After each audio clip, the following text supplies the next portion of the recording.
Assalamualaikum warahmatullahi wabarakatuh. Perkenalkan, nama saya Ahmad Rivaldi dari kelas M5A dengan NIM 210 444 1026. Saya kali ini berkesempatan untuk mewawancarai pelaku bisnis UKM di bidang konveksi dengan nama bisnisnya yaitu Kita Laku Collection.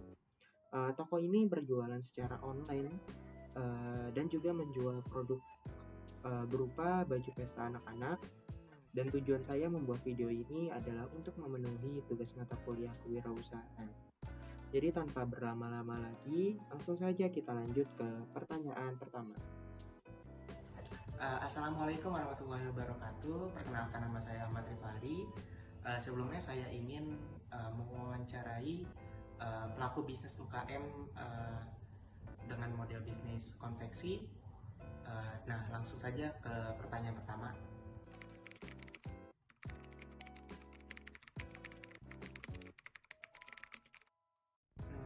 Perkenalkan dong Mbak, diri Mbak dan apa sih bisnis yang Mbak sedang jalankan?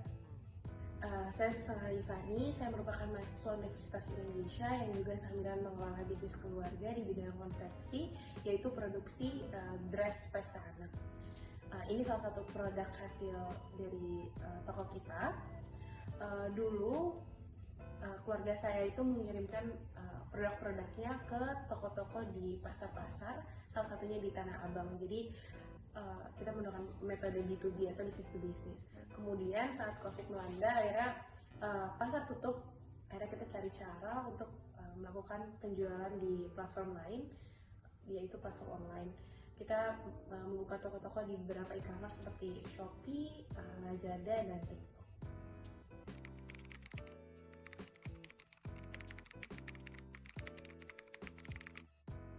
Pertanyaan selanjutnya, gimana sih caranya menarik perhatian orang tua buat membeli baju pesta anak di sini? Kiat-kiat khusus nggak ada yang terlalu spesifik ya, karena kan yang kita jual juga baju, yaitu kebutuhan primer gitu.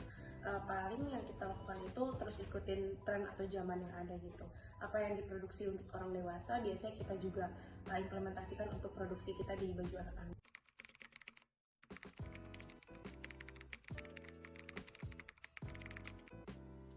Lalu untuk pertanyaan ketiga, kenapa sih Mbaknya memilih platform online tuh kayak Shopee, TikTok, sama Lazada?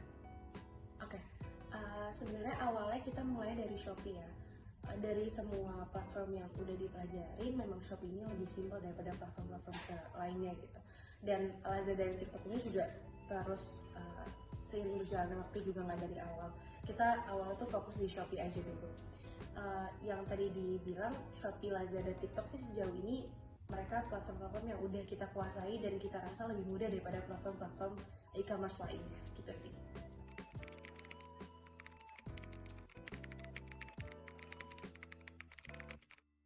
Lalu pertanyaan keempat, apa sih strategi pemasaran online tuh yang paling efektif dalam meningkatkan visibilitas toko Mbak? Sebenarnya kalau strategi pemasaran di setiap platform e-commerce kita kayak Shopee, Lazada, dan TikTok Shop itu mereka punya campaign-campaign yang ditawarkan kepada para seller gitu. Dan itu lumayan selalu kita ikutin, kayak misalnya kalau di Shopee kita kan kenal ya kayak ada 11 atau 22 yang tanggal kembar gitu, itu selalu kita ikutin dan itu lumayan bisa menaikkan performa toko dan penjualan kita sih.